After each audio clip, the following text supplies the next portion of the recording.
నమస్తే అండి బోసుకుమరి. జగన్మోహన్ రెడ్డి గారి మీద స్కెచ్ ఇది పక్కా నెరవేరుతుంది అనేటువంటి కోణంలోనే రాజకీయ వర్గాలు, మీడియా సంస్థలు, జర్నలిస్టులు, న్యూట్రల్ అని చెప్పుకునేటువంటి వ్యక్తులు వీళ్ళందరూ కూడా ఖచ్చితంగా మాట్లాడతారు. దీనికి కొంతమంది కక్షపూరితమైనటువంటి విధానం అంటారు.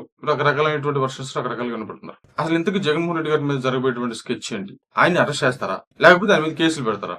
ఏంటి రెండు ఒకటి కాదని అంటే ఖచ్చితంగా కాదు. జగన్మోహన్ రెడ్డి గారి మీద కేసు పెడితే ఆయన కోర్టుకు వెళ్ళటం, బెయిల్ తెచ్చుకోవటం, ఇబ్బంది పెట్టేటువంటి ప్రయత్నం చేయటం. కాకపోతే రెండో వర్షన్ ఏంటంటే ఏదైనా కేసు పెట్టి అరెస్ట్ చేసేయటం. ఇప్పుడు చంద్రబాబు నాయుడు గారిని అరెస్ట్ చేయాల, అట్లాగే ఆయన కూడా అరెస్ట్ చేపించి ఒక కేసులో రివెంజ్ తీర్చుకునేటువంటి ప్రయత్నం చేయటం, ఏదో దాంట్లో ఇరికించేటువంటి ప్రయత్నం చేయటం. ఎందుకంటే కోర్టు అధికారంలో ఉంది కాబట్టి. ఇది అందరూ ఎక్స్పెక్ట్ చేస్తున్నటువంటి విషయం.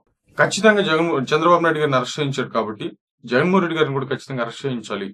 ఏదైనా ఇంకో కేసులో కానీ ఇరుక్కుంటే తద్వారా ఆయనకున్నటువంటి ఆర్థిక నేరాల మీద ఉన్నటువంటి అంటే సిబిఐ, ఈడీ కేసులు ఏవైతే ఉన్నాయో పెద్ద పెద్ద కేసులు, ఆ కేసులు కూడా బెయిల్ పోవాలి. జగన్మోహన్ రెడ్డి గారు శాశ్వతంగా జైలుకి వెళ్లిపోవాలి. తద్వారా టీడీపీ శాశ్వతంగా అధికారంలో ఉండాలనేటువంటి విధంగా టీడీపీ కార్యకర్తలు కోరుకున్నారు. సోషల్ మీడియా వేదికగా వాళ్ళు అదే పంచుకుంటున్నారు. మన అందరికి తెలిసినటువంటి విషయం. వీటన్నిటికీ భిన్నంగా చంద్రబాబు నాయుడు గారు, పవన్ కళ్యాణ్ గారు కొత్త స్ట్రాటజీ, ఒక కొత్త స్కెచ్ వాటి సైడ్ వెళ్తున్నటువంటి పరిస్థితులే కనబడుతున్నాయి. అదేంటంటే జగన్మోహన్ రెడ్డి గారి జోలికి రావట్లేదు. ఎందుకంటే జగన్మోహన్ రెడ్డి గారిలో భయాన్ని తీసుకొని రావాలనుకుంటున్నారే తప్ప, అంటే అందరూ అనొచ్చు జగన్మోహన్ రెడ్డి గారికి భయపడే రకం కాదు అది ఇది అని చెప్పి, ఎవరో భయపడరు. కానీ ఎందుకనంటే అధికారం లేకపోతే, అంటే జగన్మోహన్ రెడ్డి గారు ఒకటే ఒక విషయాన్ని బలంగా నమ్మింది ఏంటంటే, నేను జనానికి డబ్బులు పంచితే నాకు ఓట్లు వేస్తారు. వాటిని డైరెక్ట్ గా పంచలేం కాబట్టి సంక్షేమ పేరుతో పంచారు, అంతే, ఇంకేం లేదు దీంట్లో. అది కొన్నిట్లో లోపాలు జరిగి ఉండొచ్చు. కొంతమందికి డబ్బులు వెళ్ళిన తర్వాత మొత్తం సిస్టమ్ మొత్తం ఎలాగా టర్న్ అయిపోతుంది అనేటువంటి విషయాన్ని ఆయన గమనించుకోలేకపోయారేమో తెలియదు. కానీ మొత్తానికైతే జరిగినటువంటి మొత్తం పరిపాలనలో కొంతమందికి అంటే ఓట్లు, శాశ్వతమైనటువంటి ఓట్ల కోసం దాని వాలంటీర్ వ్యవస్థ టు డబ్బులు ఇచ్చేయడం. అంటే జగన్మోహన్ రెడ్డి గారు వాలంటీరు, అదేవిధంగా లబ్ధిదారు. అంటే ఈ ఇద్దరు కానీ వెళ్ళిపోతే, అంటే వాలంటీర్లు ఏంటి, ప్రభుత్వ జీతాలుగా తీసుకుని, ప్రభుత్వ డబ్బులు తీసుకొని, ప్రజల డబ్బు తీసుకొని వైసీపీ పార్టీ కోసం పనిచేస్తారు ఎక్కువ పర్సెంట్. ఇదే జరిగింది. ఆయన పక్కా స్కెచ్ ప్రకారం దిగాడు. ఇవన్నీ ఉండటం వల్ల అంటే మీరు కావాలంటే బాగా గమనించండి. లబ్ధిదారు డబ్బులు తీసుకుంటున్నాడు, ఖచ్చితంగా ఓటేస్తాడు. అతను సమన్వయం చేసుకోవడానికి నాకు ఒక వాలంటీర్ ఉన్నాడు, నేను పైన కూర్చొని బటన్ నొక్కుతున్నాను.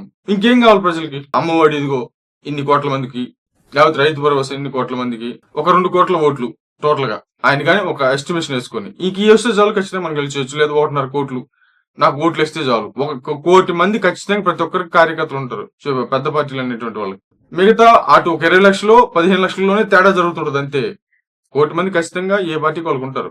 ఆ తేడాలోనే శాశ్వతం చేసుకోవాలని జగన్మోహన్ రెడ్డి గారు చూశారు. ఇది ఒక ప్రాసెస్. కానీ ఆయనకి అర్థం కానిది ఏంటంటే, చివరి వరకు వైసీపీ నాయకులు కానీ, లేకపోతే కొన్ని మీడియా సంస్థలు కానీ, కొన్ని యూట్యూబ్ ఛానల్స్ కానీ, సోషల్ మీడియా కానీ అసలు జగన్మోహన్ రెడ్డి గారు ఓడిపోరు అనేటువంటి బలమైనటువంటి నిశ్చయంతోనే ఉన్నారు లాస్ట్ వరకు కూడా.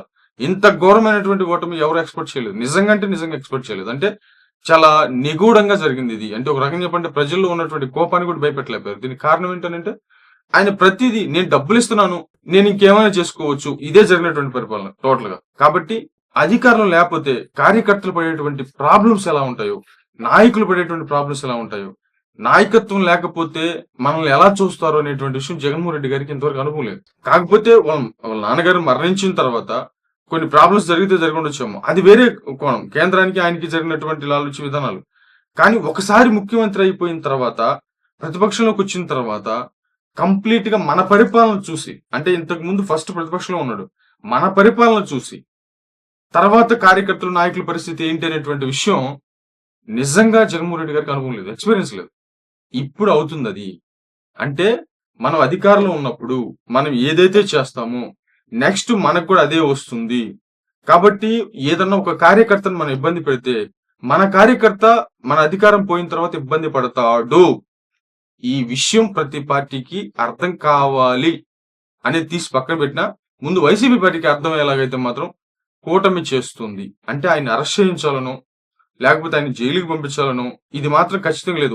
మనసులో ఉన్న రాజకీయ విధానంలోకి వచ్చేసరికి వాళ్ళు దాన్ని పట్టించుకోకూడదని అనుకుంటున్నారు అనేది నా అనుమానం. ఇది డైరెక్ట్ గా కేంద్రానికి అప్పచెప్పేసి కేంద్రం చూసుకుంటది, లేకపోతే లేదు, వాళ్ళకి సంబంధం లేదు. కానీ జగన్మోహన్ రెడ్డి గారిలో భయాన్ని మాత్రం తెప్పించాలనుకుంటున్నారు ఈ కోణంలో. అంటే అధికారంలో ఉన్నప్పుడు విచ్చలవిడిగా చేస్తే వేరే వాళ్ళ అధికారంలోకి వచ్చినప్పుడు అలాగే చేస్తారు.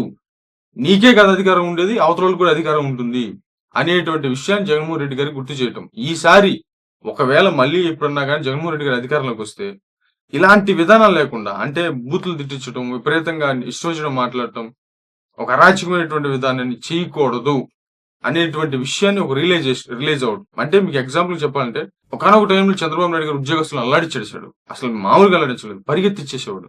ఉద్యోగస్తులను లెక్క చేసేవాడు కదా అసలు.